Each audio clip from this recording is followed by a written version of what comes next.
Halo Mas. Ya, kita balik lagi di Design One on One. Saya Sigit dan tujuan dari One on One ini sebenarnya untuk belajar buat saya dan mungkin buat berbagi ke teman-teman desainer sekalian.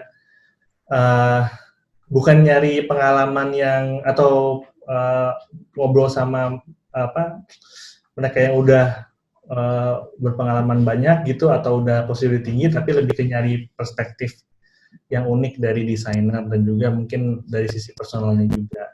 Karena kalau saya belajar teknis kan banyak ya ininya materialnya di internet. Tapi kalau misalnya perspektif dan pengalaman pribadi itu nggak bisa digali kecuali benar-benar ngomong langsung dan one gitu. Nah itu konsepnya Iya, sebenarnya. Dan kali iya, ini kita ketemu Aulia Rahmani.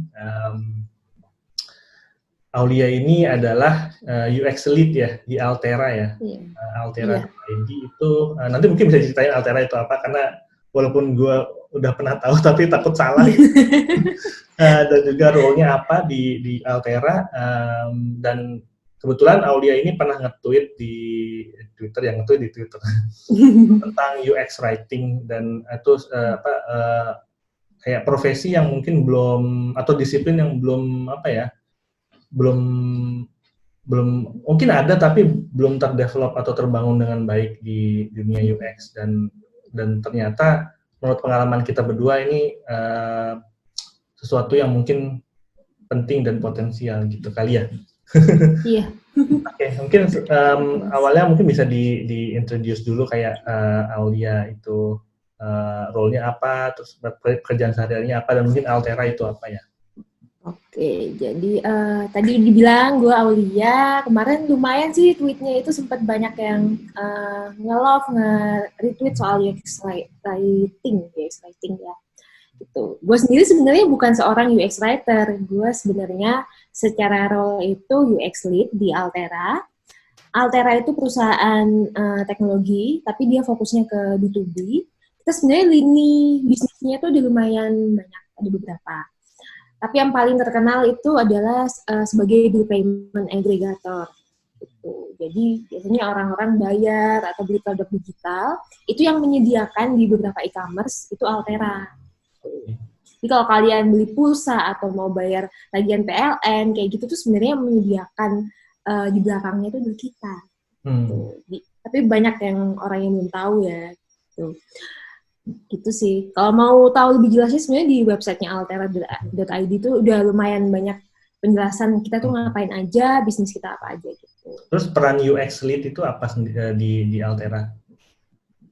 UX lead itu sebenarnya masih 50% gitu Mas. Jadi 50%-nya kita manage tim, tapi 50%-nya kita juga masih crafting gitu. Oke. Sebenarnya. Tapi yang didesain Mungkin apakah ada user interface-nya juga atau karena tadi kan kalau dilihat itu kayak lebih ke apa backend gitu ya atau mungkin saya salah gitu apa ada sisi user interface-nya juga? Ada banyak jadi sebenarnya. Jadi tergantung kita kan sebenarnya tuh produknya ada macam-macam ya. Tapi nggak bisa gue ceritain detail, ada macam-macam. Dan kebanyakan itu kita bikin dashboard, terus aplikasi buat seller yang kayak gitu. Okay. Jadi lebih ke pemain bisnisnya. Oke, makasih intronya Aulia. Mungkin kita juga mau gali lebih dalam lagi soal perspektif Aulia tentang UX writing ini ya. Itu udah di-retweet 3.300 orang. Banyak gue aja lupa. Banyak banget gitu. Dan kayaknya ada ya, kayak kalau dilihat misalnya kalau kita bikin produk nih ternyata ada produk market fit-nya sih. Kayak orang tuh tertarik, berarti kan ada interest di situ. Dan benar. mungkin pertama bisa dijelasin dulu UX writing itu apa ya? Oke, gampangnya sih sebenarnya UX writing itu orang yang bikin experience di suatu produk tapi melalui kata-kata gitu. Melalui tulisannya kayak gitu. Gampangnya sih itu ya gitu. Soalnya kalau kita bikin UX sebenarnya kan ada 3 komponen kan. Visualnya, interaction-nya, sama yang terakhir itu adalah copy-nya di situ kontennya gitu. Nah itu tuh nggak bisa dipisahkan kan, 3-nya itu sebenarnya kalau kita lihat suatu aplikasi, website kan kita baca dan sambil lihat kan. Iya. Kayak gitu. Konten ini apa aja ya? Apakah teks aja atau ada yang lain juga? Sebenarnya sih kita biasanya bagi-bagi dalam tipenya gitu loh Mas. Ya, kalau yang gue kerjain ya selama ini bisa di buttonnya, bisa di visualnya, kita tempelin wordingnya, bisa juga kayak feedbacknya, kayak errornya, berhasilnya kayak gitu, dan konten di dalamnya juga termasuk. Nah, tapi kalau itu biasanya juga kerjasamanya sama copywriter gitu. Kayak Kalau gitu sih. kalau kita pernah kerja di agency gitu ya, kan ada istilah copywriter gitu. Menurut Aulia, beda nggak copywriting sama UX writing? Sebenarnya beda, Mas. Cuman kalau masa lalu nih, Mas, kalau bicara sebelum UX writing, muncul gitu nama role itu, sebenarnya dari dulu tuh ada kan konten di dalam aplikasi, di dalam web itu ada. Tapi yang crafting kan nggak jelas kan siapa role-nya. Kadang ya desainernya sendiri, kadang copywriter, content writer yang kayak gitu, ya kan. Sebenarnya dari dulu ya role yang bikin experience lewat tulisan tuh ada gitu kan. Nah kalau gue juga pernah Mas di agensi dulu kan, di Jakarta juga. Ya dulu ya palu gada gitu. Kalau diminta wording, kadang ngedesain sambil ya bikin wordingnya juga gitu kan. Dulu palu gada kayak gitu. Dan biasanya emang content writer bantuin gitu. Minimal proofread atau kayak misalnya dia bikin headline-nya, bikin isi penjelasan description, kayak gitu-gitu biasanya minta bantuan copywriter. Dan begitupun kalau misalnya di Altera, untuk misalnya website atau konten yang lebih panjang gitu, biasanya kita juga minta bantuan copywriter. Karena mungkin bisa, dia juga maintain voice and tone-nya brand kan. Jadi bisa saling, kayak nambahin, membantu gitulah pokoknya. Berarti tapi kalau copywriter, fokusnya beda ya. Jadi kalau misalnya copywriting tuh lebih ke marketing gitu. Mungkin ini asumsi saya. Terus kalau UX writing apakah itu mungkin lebih ke produk gitu ya? Iya, kalau UX writing menurut gue sih lebih kayak ke usernya, dan itu tuh nggak selalu jualan gitu loh Mas isinya. Kalau si copywriter kan lebih ngejual apa yang emang dia harus jual gitu kan. Kalau copywriting kan membantu kayak gitu. Membantu menyelesaikan tugas ya, maksudnya task gitu ya. Task. Oke. Dan menarik sih karena kalau dilihat di perusahaan atau startup di Indonesia, saya kurang tahu ya karena udah lama nggak di Indonesia. Menurut Aulia, udah ada nggak ini kayak disiplin UX writing ini atau content writing ini? Dan kalau ada, apakah udah established gitu? Nah sebenarnya Mas ya, gue tuh tahunya beberapa company yang unicorn itu ada. Gitu. Ada ya? Mungkin karena mereka emang produknya tuh udah banyak, udah mature, dan emang dibutuhkan tahu kebutuhannya. Tapi ternyata setelah tweet itu lumayan viral, itu lumayan banyak UX writer yang nge-add gue di LinkedIn. Jadi gue tahu ternyata term UX writer itu banyak startup yang make, bahkan startup yang gue baru tahu namanya gitu. Ternyata ada juga ya, dan gitu orang udah mulai aware akan kebutuhan itu gitu. Mungkin udah mulai banyak desainer yang meraung-raung, bikin kopi itu susah ya, copywriter nggak bisa nih bikin apa yang kita mau gitu. Mungkin kayak gitu. Gitu ya. Terus kalau tadi lihat kayaknya lebih banyak yang di startup yang udah mature atau perusahaan udah mungkin mulai mature gitu.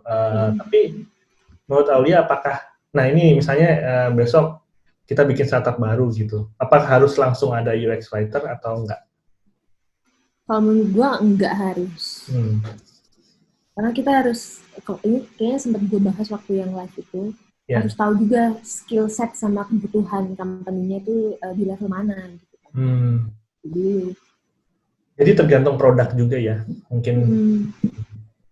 Tergantung juga kekompleksan produknya dulu, terus habis itu ya Kan di situ biasanya kalau misalnya baru tuh desainernya masih satu, semuanya yang ngerjain kan. Ya kemampuannya juga seberapa. Berarti misalnya kalau kita di startup atau di perusahaan yang belum ada UX writing team atau belum ada role kayak gitu, berarti kita sebagai UX writer atau misalnya yang antusias gitu, apa yang harus kita jual gitu ke produktif atau ke CEO? Hey, lu harus punya ini UX Speed writing. dating. Iya. Speed dating. Kalau gue mas ya, kalau misalnya ngejual diri itu biasanya, gue bawa data dulu. Maksudnya gue bisa research kecil-kecilan tentang produk Oke. dia. Kan dia bakal lebih tertarik kan, karena kita Ya. tuh udah tahu produk dia apa dan kita punya impact dari produknya tuh ternyata kayak gini. Makanya lu butuh nih UX writer. Ternyata banyak orang tuh yang masih misleading baca copy lu, tas-tas di aplikasi misalnya aplikasi lu tuh ternyata misleading, banyak yang drop off di situ kayak gitu. Bisa ngejual dengan data-data seperti itu tuh gue lebih ngejual karena ya lebih tertarik aja kalau kita udah masuk ke situ gitu. Tahulah kualitas kita tuh kayak apa. Dan mungkin bisa ini ya kayak align ke bisnisnya juga gitu ya. Kalau misalnya pakai UX writing atau content strategy gitu, mungkin bisa impact ke bisnis kayak gini-gini gitu kali ya.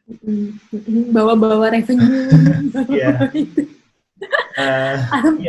Atau ada lagi mas. Iya, gimana? Kadang tuh suatu startup mereka kan udah biasanya nge-hire KS atau apa kan, dan rata-rata mungkin yang ditanyain bisa aja sama-sama terus gitu kan. Kita bisa masuk ngejualnya juga lewat situ mas. Jadi pada lu bayar orang nanya, jawab hal yang sama terus, kenapa sih lu nggak memperbaikin apa yang ada di produk lu kayak gitu. Ya, menarik sih. Terus ini apa namanya?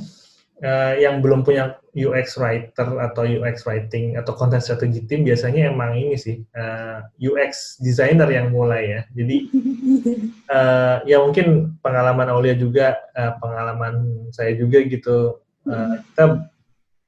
Kita ya nulis sendiri gitu kan. Buttonnya kayak apa atau apa formnya kayak gimana, baru nanti di apa ya, di tes lah, maksudnya di launch dulu baru di tes, atau misalnya kalau punya research team baru mereka bisa validate gitu kali ya. Benar-benar. Okay. Nah ini misalnya kita the UX writer gitu already has a seat on the table gitu, artinya udah punya tim atau udah punya role lah di situ. Kira-kira apa yang pertama kali harus dilakukan? Kalau gue sih lihat dulu company-nya punya apa. Misalnya dia udah punya guidelines, dia udah punya voice and tone company-nya. Ya kita bisa improve itu, atau kita bisa ngikutin itu kalau memang itu udah bagus. Pertama itu. Terus ya kita lihat data-data yang udah ada gitu mas. Misalnya dulu kayak gitu sih. Jadi outputnya nanti kayak lebih kayak guideline gitu ya? Bisa jadi gitu ya. Biasanya sih mulainya dari situ. I see. Di Altera juga udah ada ya? Sorry nanya Altera lagi. Iya ada. Ada ya, oke. Tapi cuma satu orang dan ngerjain semuanya mas. I see. Ya nggak apa-apa sih. Mungkin harus prove the value dulu kali ya. Iya benar, itu yang paling susah. Yeah. Itu yang paling susah. Oke, topik kedua sebenarnya.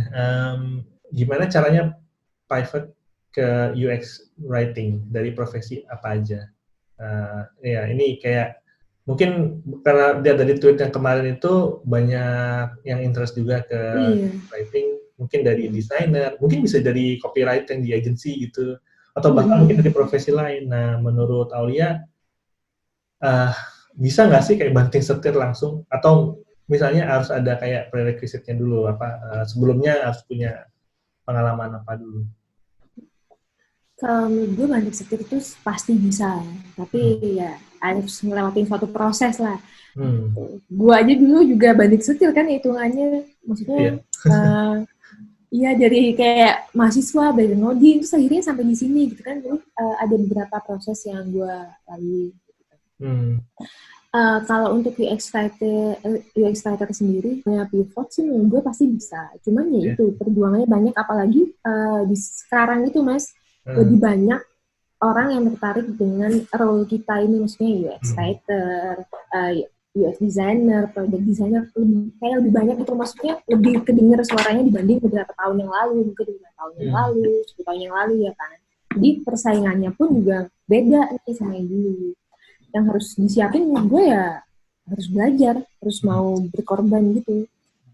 Karena kalau misalnya ya kita cuma ikut-ikutan doang, iya-iyan doang, mau-mauan doang, tapi nggak ada pengorbanannya ya nggak bakal kejadian gitu kan. Belajar yang pertama, terus asal writing skill itu penting banget. Karena yang namanya UX writer ya harus bisa nulis, gitu kan, writing skill.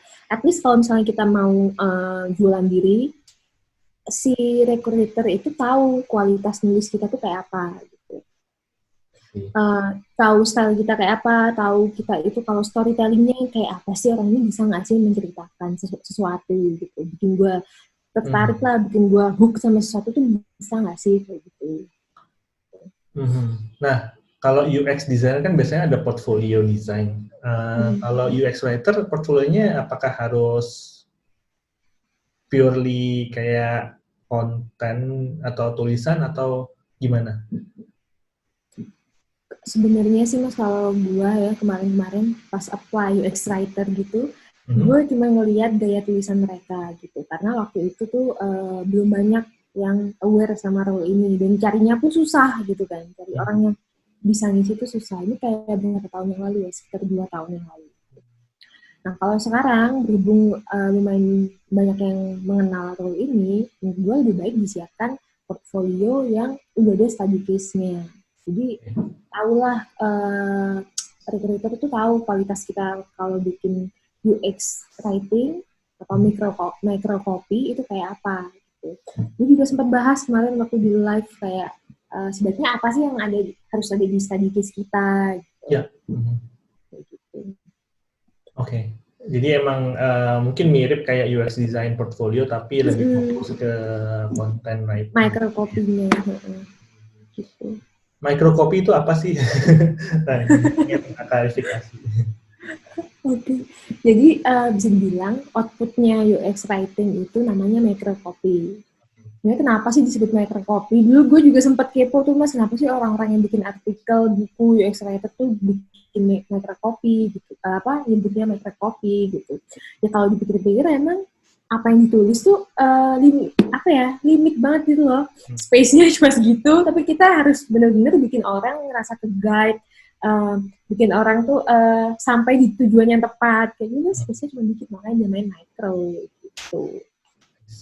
Wah, kirain micro tuh kayak cuman sepatah dua kata gitu, enggak ya? Enggak juga sih, mungkin kadang juga banyak sih tulisan yang panjang gitu kayaknya nyebutin UX writer. Misalnya pas feedback, "Hore, kamu berhasil 10.000 langkah," kayak gitu kan. Oke. Terus satu pertanyaan menarik sih yang ada di pikiran gue ya. Nah, kalau kita ngedesain kan kita harus ngelihat usernya siapa ya. Nah, kalau kita bikin atau kita menulis kita nulis sesuatu microcopy untuk UX,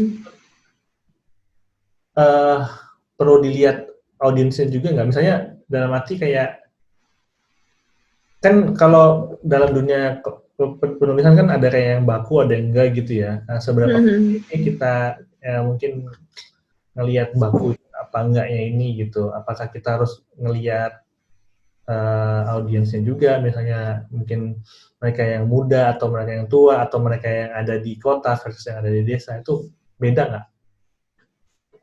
Beda jelas, karena UX writer tuh harus ngelihat siapa sih user lo, siapa sih target audience lo, kayak gitu kan. Makanya persona itu penting gitu, supaya dia tahu nulis buat siapa. Kan kita beda kan, pasti misalnya ngomong sama Mas Sigit, sama gue ngomong sama anak gue, pasti beda kan.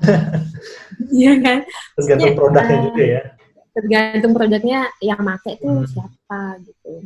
Makanya penting banget adanya style guide biasanya namanya tuh UX writing style guide itu pasti ada kan. Di situ ada voice and tone, terus orangnya siapa, kita harus pakai bahasa yang seperti apa, terus contoh-contoh gaya bahasanya buat di error, misalnya buat di empty state kayak apa, kayak gitu-gitu harus di state Mas, karena yang nanti involve di development kan bukan cuma si UX writer doang kan, supaya semua orang tuh tahu kayak gitu. Dan makanya gue sempet juga mention conversational writing, jadi supaya apa yang kita bikin itu jadi satu kesatuan story gitu loh, dari awal sampai akhir orang tuh ngerasa di aplikasi yang sama gitu. Jadi ada apa ya, environment-nya gitu loh, continuity gitu ya. Iya kayak gitu, jadi makanya pentingnya style guide di awal itu buat gue bisa nge-guide si UX writer-nya sendiri selain bantu development tim yang lain kayak gitu. Oke, makasih banget nih. Kayaknya kita bisa belajar banyak dari Aulia juga, dan mungkin kalau Aulia mulai nulis juga tentang tips-tips UX writing juga bisa di-share nanti. Ya, mungkin pertanyaan terakhir yang lebih personal, karena gue pengen menggali kayak personal opinion juga, sesuatu yang unrelated. Kayak kemarin waktu ngomong itu tentang kesehatan mental gitu. Mungkin kalau untuk Aulia sendiri, kan Aulia is a mother ya. Mama. Mom. Terus working remote juga sekarang. Dulu di kantor ya, waktu masih ada di kantornya di Malang tuh, di kantor ya sebelumnya. Di kantor Malang tuh dia bulan balik Jakarta Malang gitu Mas. Sekarang ya menetap di rumah gini lah. Nah, sejak 3 bulan ya, 2 bulan apa 3 bulan mungkin udah working. Hampir 3 bulan. 3 bulan. Terus ada anak di rumah yang mungkin juga home based learning juga gitu. Iya. Dan mungkin juga suami yang kerja di rumah juga. Iya, benar.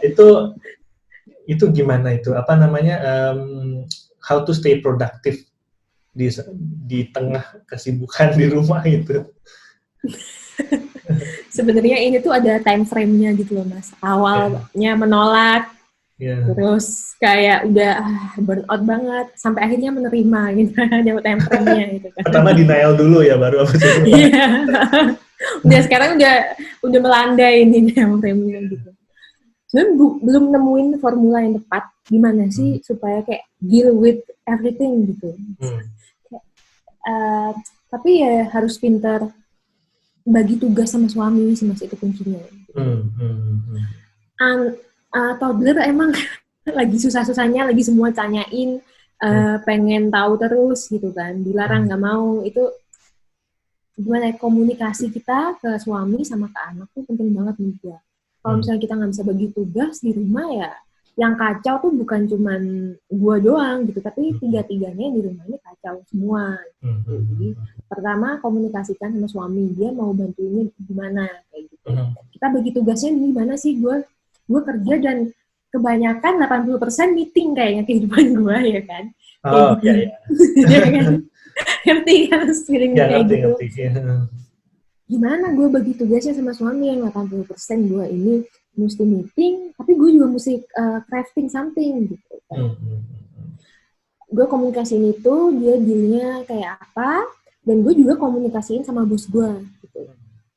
Gue kondisinya kayak gini, gue ngomong aja jujur seperti apa, dan gue juga harus ngasih solusi. Gue ngasih solusi, kalau dengan kondisi kayak gini, gue bisanya kayak gini loh. Gue ngasih solusi kayak gitu. Jadi transparansi dan komunikasi. Transparansi sama komunikasi itu penting. Baik untuk perusahaan juga untuk rumah tangga gitu ya. Iya. Terus penasaran juga nih, kalau gue kan kerja di kamar kayak sendiri gitu ya. Kalau di how do you set your workspace? Itu di kamar atau di luar atau gimana? Sebenarnya rumah gue ini ada workspace sendiri gitu. Di depan tuh emang ada kita, suami gue punya meja, gue punya meja gitu kan. Jadi jarang dipakai. Gitu ya? Iya, jarang dipakai. Kayak, nah sekarang ini jadi kepake gitu kan. Kayak gitu, dan gue sebenarnya bukan tipe orang yang suka sepi kerja sendiri gitu Mas. Jadi lebih Oh, baik oke. kalau ada suara gitu. Iya. Kalau ada suara gue malah lebih semangat gitu kan. Hmm. Tipe-tipe extrovert gitu loh Mas. Iya, iya. Jadi kayak gitu. Jadi gue sebenarnya fine dengan workspace ya. Mungkin ya pokoknya ada meja, ada kursi yang enak. Sama gue denger suara di luar aja cuma kayak gitu doang. Gitu. Nggak yang terganggu itu. Terus anak juga di situ juga mainnya atau apa namanya berkegiatannya gitu ya. Sebenarnya dia punya kamar sendiri, tapi ya gitu suka semuanya dibawa ke tengah gitu. Tapi Nice. belakangan Mas mungkin karena time frame itu ya, dia juga udah mulai Ngerti. melandai juga gitu. Oh Dia iya, udah mulai terbiasa gitu. satu lagi nih, apakah ada scheduling misalnya, saya blok dari jam 9 sampai jam 11 untuk kerja, terus kasih pengertian ke anak, atau random aja gitu, nggak ada time blocking? Ada tapi nggak detail. Nggak Jadi gitu. gini, gue pagi harus ngapain, harus selesai jam berapa semua yang gue lakuin pagi itu. Terus habis itu gue mulai kerja jam berapa dan gue kerjain yang esensial dulu gitu Mas. Maksudnya kayak daily stand up dulu, apa juga yang esensial gue kerjain. Di tengah-tengah itu gue bisa bagi waktu sama anak gue gitu, dan tetap kerja gitu. Karena dia Terus kan udah melandai, udah tahu gitu kan. Jadi nggak tahu ini ya, gue nemenin dia sambil kerja gitu. I see. Oke. Terus kalau diminta untuk WFH selamanya mau nggak? Itu kayak company gue kayak gitu deh, ya selamanya. Oke, berarti emang ya udah gitu ya. Kan ada yang Ya nggak mau udah, juga gitu. ya Mungkin mau gimana lagi ya. ya kalau kayak gue kan pengennya kayak balance gitu, mungkin kayak 2 hari di Heeh. kantor atau di luar, apalagi saya bukan bukan Bukan di rumah. iya iya iya gitu. Bener Walaupun bener bener. remote kan bukan harus di rumah gitu kan, harus Heeh, ada heeh, heeh, heeh. kafe atau gimana. Oke, mungkin udah 30 menit, gue nggak mau lama-lama juga, takut yang ngedengerin mungkin bosen atau Gak gimana. kerasa ya. Tapi nggak kerasa. Tapi ya nanti kita, kalau misalnya ada edisi kedua, misalnya mau ngobrol lebih dalam tentang UX writing, boleh ya? Boleh banget Mas. Oke, gitu aja. Mungkin terima kasih banget Aulia waktunya di hari Sabtu ini. Sama-sama, Dan makasih Mas. semoga apa namanya tips-tipsnya dan sharingnya berguna buat desainer yang mau beralih fungsi ke UX writing. Oke. Oke, makasih Aulia. Iya Selamat akhir Mas. pekan ya.